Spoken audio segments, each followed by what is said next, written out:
I had had a bit of a relapse with a lot of stuff.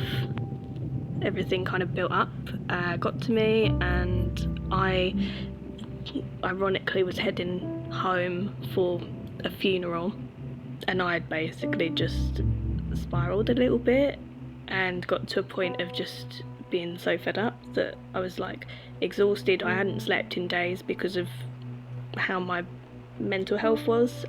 I just wanted a good deep sleep.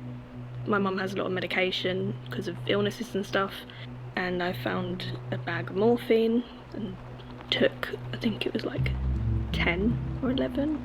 I then started getting worse mentally and spiralling out a bit more, and then I'd gone and had a bath to try and calm myself down, and when I got out, that's when it kind of properly, the morphine hit me and I collapsed on the floor, and then somehow made it back to my bed. So I was lying on my left side. I think it was like I was out of consciousness for so long.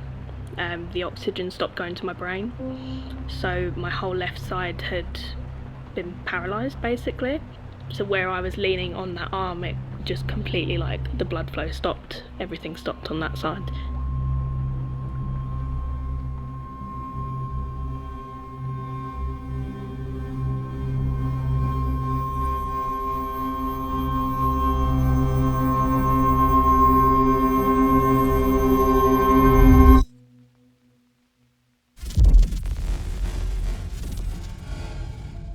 Once they were on the phone to the ambulance and stuff, they'd been told to get me off the bed, get me on the floor and start doing CPR. After the first pump to the chest, I was then in the landing seeing what was going on in my room. I was stood looking into my bedroom to see me on the floor, my stepdad on the phone, and my brother kind of in the room as well. And then next minute I was being taken down the stairs, obviously on the stretcher, just laying there with my eyes open, but obviously I was actually not. And I'd seen my auntie at the bottom of the stairs, who has been dead for about 10 years or so, and she was just stood there sort of shaking her head. Now I look back at it and I think maybe that was her saying it's not your time. She suffered a lot with her mental health, and she took her own life. That's how she passed. So I've had 7 attempts prior to this one as well, so she was always there, always shaking her head for some reason. During it, it was very calm, and I felt content with everything, and I had a lot of flashbacks of experiences with people that have happened in my life. When they say your life flashes before your eyes kind of thing, that was what it felt like I was reliving different moments, but it was never, there was no fear, there was no panic or anything like that. It was just calm and content. I had memories from when I was really young, bits with my parents going to Legoland and stuff like that, certain situations at uni that were all positive. I don't know, the way I look at it is probably I've done alright with where I'm at kind of thing, so if this is the time, I can be happy with how the things that have happened. Everything that I felt then, I was feeling again, but it didn't mean anything. As I say, it was like I was just living it for the first time over again. I was out making those memories again, just skipping the stages of life. As I say, it wasn't a memory to me in that moment. That was my life in that moment. I felt everything but nothing at all.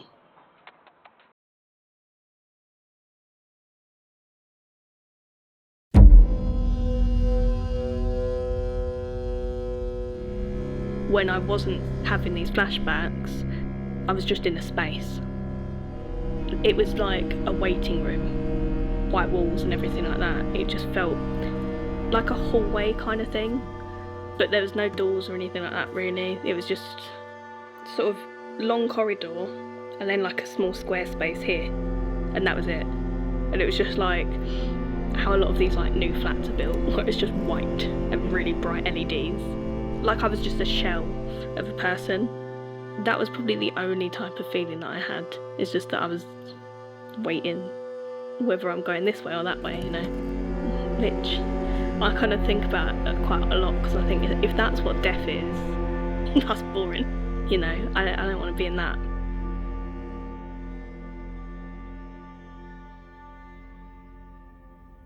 After that, it was just being in hospital. It was kind of like I was in the corner of the room on the ceiling, just looking down. Like I could see it all happening. And obviously you hear about that sort of stuff with comas and that, but I'd never thought it was true until this happened. There was one friend that I saw her put her hand on my head and do a prayer for me. There was one who was talking about like things that I've got to look forward to, but I saw a lot of it without physically being there, like actually being there, if that makes sense. One of my best friends who's known me since I was like 10 or 11, I remember seeing her come in with a card, and I saw what she had written in it, even though like the card was at the end of the room, and I remember what she was saying, and I was repeating that, and they were like, you weren't awake during any of that.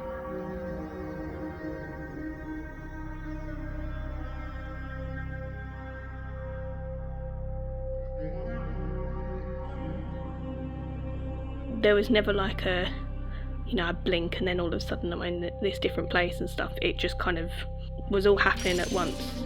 I guess if you've got like 3 monitors in front of you and you're just doing this constantly, like looking back and forth at what's there. Flat is my word of description. Like it just felt flat. I remember some feelings, but the feelings weren't real. To me, the content feeling was like, I'm okay. Like I was in that middle bit of life where something was making a decision on whether I'm staying or going, which again could be my history with religion and stuff, maybe, like subconsciously that's still something that's in my head that I believe in. I don't know. What I believe is that there is no God or anything, it's just the universe that has power, and you as an individual that has the power to change what route you go down. So I guess for me it was kind of like I was waiting for the universe to decide what was going to happen to me, whether what I was going to decide what was going to happen to me. I guess maybe subconsciously I was waiting to make a decision.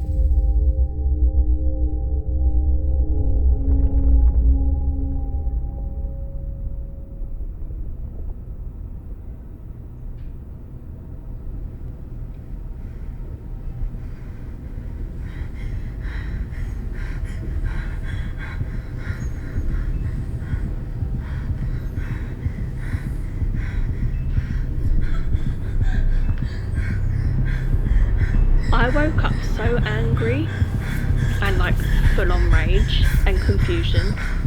All my senses were heightened.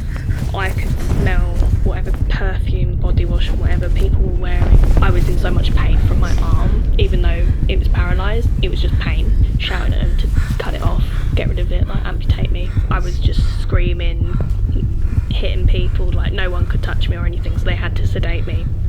Once I did come back properly, that was kind of when I was a bit calmer, and I slowly started getting some memories back and stuff like that of things that had happened before, maybe led me to get to a point of such frustration.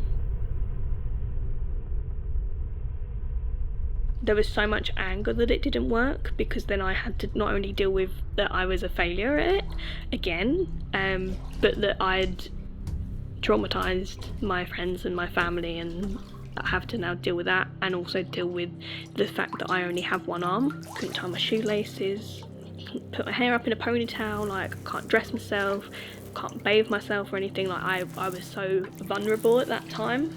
My mum was having to bath me and clean me, and my friends and stuff were having to help me change. I just kind of thought, well, there's that however much percentage that I can get my arm back working, and I'm gonna prove them wrong.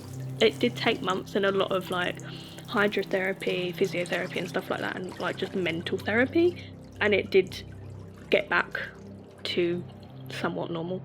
Once I was, I guess, better, like with it, that's when people started slowly drifting away. I don't cope well with that sort of stuff because I'm like, that slowly starts bringing that negative voice back into me. Although the recovery stage was like really important, it was post-recovery that I needed people to help keep me sane kind of thing and keep me on that level.